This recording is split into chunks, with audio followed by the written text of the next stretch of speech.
play for fun, but like to actually do that, like those are two different things. And so yeah, I remember that team a little bit, and I think I was happy that you used strong Pokemon as well, right? Like this was like Kangaskhan, Heatran, Kangaskhan. This was the first time I think that something like that.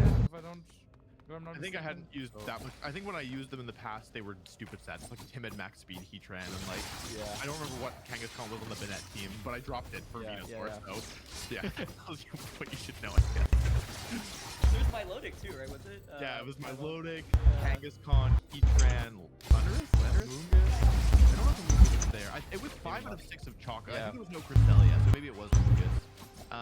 Well, I don't know if you remember, we played I think round 3 or round 4 of nationals that year, and I didn't know what team you were using because I think like back then we didn't collaborate like as much, and I remember going in team preview and I was like, man, like Wolf brought like a serious team. Like where's Banette? Like not that Banette and Venusaur and all these Pokemon aren't serious teams, obviously, because like you literally won regionals with it as well. But to me it was just funny because like I was alluding to earlier, like the old school Wolf, like crazy team builder. Like to the point where like I was like, but it's cool to see that even all these years later, I mean, here you are winning a regional.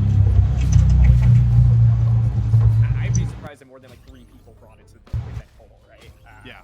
So it's just like a fun throwback to it's like so many years ago. But I just remember in Team 3 when I was like, I'm scared. Like Wolf with the real Pokemon, and that was like when you like took up the training weights like last season. You're like, all right, time to just use like Calyrex and Urshifu and Incineroar and X, Y, and Z. But it's kind of funny to reflect on.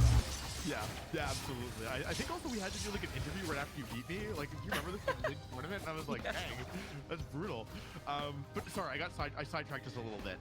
Where I was going actually, Marcus, you pretty much said what I wanted to say is that like I had a really unhealthy mentality, or a moderately unhealthy mentality around competing because I always wanted to win. If it wasn't first place, then I wasn't satisfied. And obviously, that's not sustainable. That's not healthy. That's like not a good way to live, especially in a game like Pokemon where so much is out of your control. Like I can say confidently, I won this tournament, Toronto Regionals.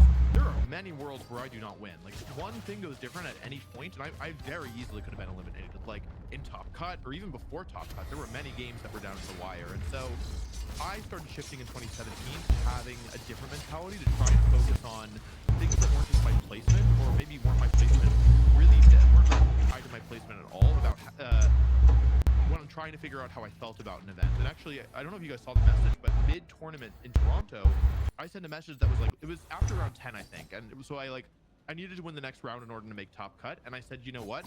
Regardless of how this goes, regardless of how like I finish here, I'm really proud. This is an event I can be proud of because I feel like I've made active progress with things that have been holding me back. And so, to finally answer your question, and one of my longest-winded responses ever, I think it would be hard for me to not qualify for Worlds. I think that would cause me to do some reflecting.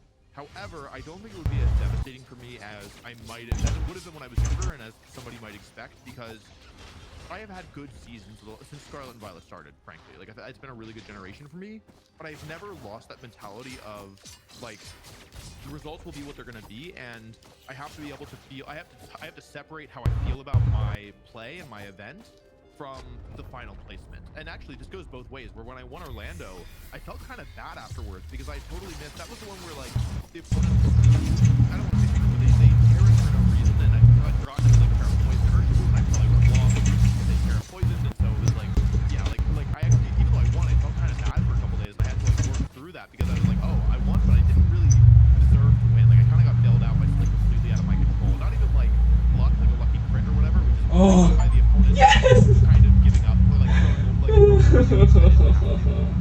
and so, I don't take it for granted, and I do think that, like, it would be hard for me, but I hope that with the tools and the skills that I've built up, I would be able to work through not qualifying, and I do not think it would shake my image